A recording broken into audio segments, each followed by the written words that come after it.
Hoje, o visual vai falar sobre o movimento social dos surdos no Brasil.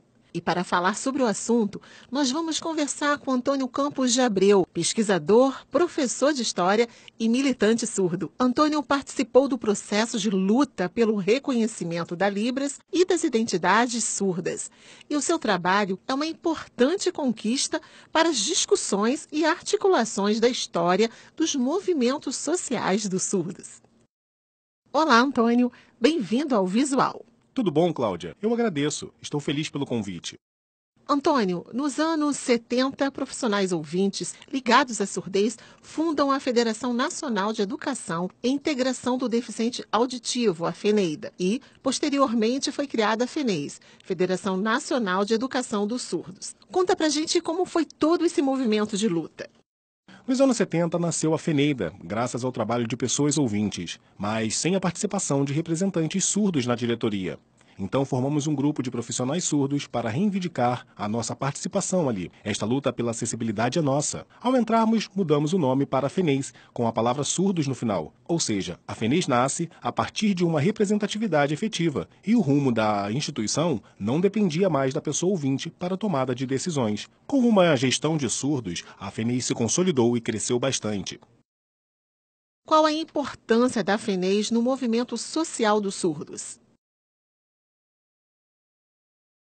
Bom, a FENEIS sempre atuou principalmente para garantir ao surdo o uso da Libras. Sem uma língua, ninguém compreende ou é compreendido, não é mesmo? Então a prioridade sempre foi a Libras, seguido pela educação de surdos e acesso ao mercado de trabalho, entre tantas outras demandas.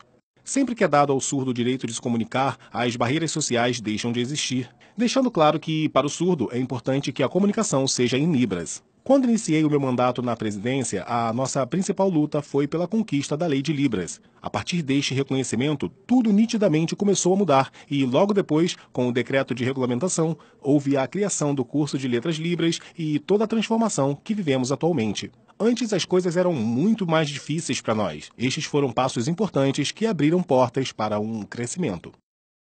A história do povo surdo sempre foi narrada por ouvintes.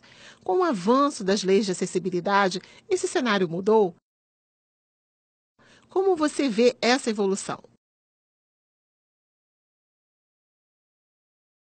Boa pergunta de novo, hein? A comunidade surda chegou a ser representada por pessoas ouvintes. Essas pessoas opinavam e decidiam sempre em nome de, como se o surdo precisasse de porta-vozes. Não, o surdo pode expor e opinar em primeira pessoa, assumir seu lugar no mundo e ganhar visibilidade. Não basta saberem que existimos, podem saber diretamente de nós como sentimos, tudo o que pensamos e como podemos contribuir nas discussões acerca de língua, cultura e tantos assuntos afins. Hoje, a Libras é reconhecida como língua oficial da comunidade surda. Quais as principais mudanças ocorridas no decorrer de todo esse processo histórico? Antes da Lei de Libras, todas as barreiras para o surdo estavam lá, e, na verdade, ninguém ligava para isso. Éramos socialmente invisíveis. Depois da Lei de Reconhecimento da Libras, tudo evoluiu.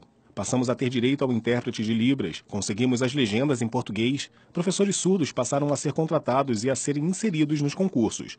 Enfim, conquistas que tiveram origem neste reconhecimento legal da Libras. A Lei de Libras respalda tantas conquistas de acessibilidade social, educacional e de reafirmação da identidade surda. Por que você decidiu ser professor de história? Lembro que na época da escola, quando eu comecei a me questionar qual seria a minha vocação, percebi que eu seria um bom historiador pelo cotidiano, em contato com documentos, sem contar que a comunidade surda necessita do resgate de sua história. Por isso entrei na universidade para cursar História. Primeiro eu precisava ter contato com a teoria na academia, acesso aos mitos e realidades nos processos históricos, para então adaptar estes conhecimentos ao meu trabalho de pesquisa do processo histórico de surdos. O meu trabalho serve para revelar informações que tinham sido deixadas no passado, para que futuras gerações estudem tais episódios como fatos da história e cresçam com isto. Você é um pesquisador dos registros da história dos surdos. Conta pra gente como é o seu trabalho. Minhas descobertas mais relevantes ocorreram no INES, aqui no Rio de Janeiro. São muitos documentos importantes em seu acervo. Posso citar como exemplo materiais bem antigos que preservam registros iconográficos dos sinais que eram utilizados em 1857. Informações que nos ajudam a traçar o caminho da língua de sinais até os dias de hoje. Estes documentos comprovam que, muito antes do reconhecimento legal da Libras, os surdos daqui já utilizavam sinais também. Foram descobertos 23 ex-professores surdos, funcionários do Instituto nesta época. Bom, o INES é peça-chave para a descoberta da história de surdos. Tem muita coisa registrada em seus documentos.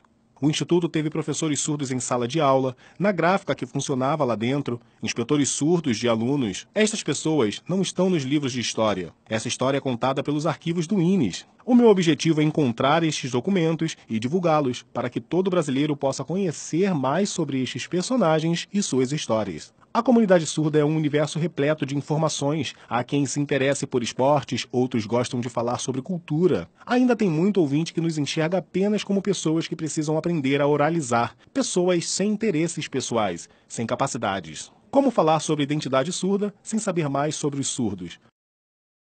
O que precisa mudar ainda na sociedade em termos de acessibilidade? Pensando no cotidiano do surdo na sociedade brasileira, falta a abertura do mercado de trabalho na educação, indústria e comércio.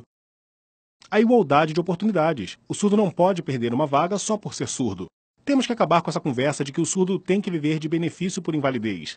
Prefiro uma abordagem que dê oportunidades iguais de trabalho, com acessibilidade. Este é o meu maior sonho, a igualdade de oportunidades.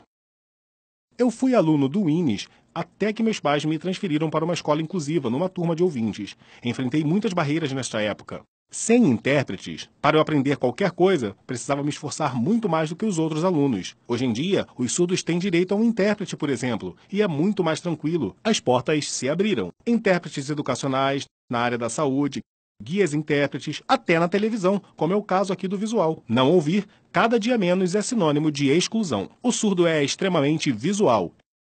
Por que você resolveu se tornar um militante pela causa das pessoas surdas? Conta pra gente. Pessoas da comunidade surda sempre tiveram muito a contribuir, mas não conseguiam se organizar coletivamente para a luta. Vendo isto, eu percebi que precisava me tornar um militante para agir em prol da quebra de barreiras. E fomos acumulando conquistas. Aos poucos, as demandas da comunidade surda passaram a chegar até nós e partíamos para o embate, que normalmente resultava na conquista de nossas reivindicações. Nunca lutei por convicções pessoais, sempre representei a vontade e as ideias da comunidade surda. Daí, os tais focos de atuação, principalmente para o reconhecimento da Libras, surdos no mercado de trabalho, entre tantos outros temas. Qual o seu maior sonho? O meu maior sonho é que as universidades, seja no curso de História, graduações profissionais, enfim, estejam repletas de alunos surdos, mestres, doutores surdos no ensino superior. Este é o meu sonho. O que a Libras significa para você?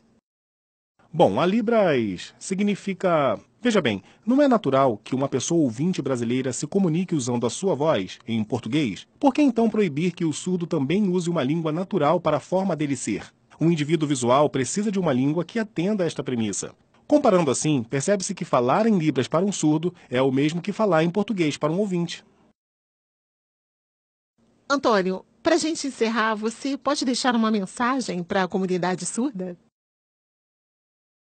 Se eu precisasse escolher aqui apenas um dos meus sonhos, eu pediria para que todo surdo no Brasil percebesse a necessidade de arregaçar as mangas para a luta e reconhecimento da sua identidade surda. Não é preciso depender de ninguém. Não fique aí parado e reclamando das coisas. Ao invés disso, busque o conhecimento, estude para o seu desenvolvimento. Deixe para trás qualquer postura de quem fica reclamando e sempre dependente do outro. Comece de novo e o seu amanhã será com certeza bem melhor. Se despeça desses velhos maus hábitos.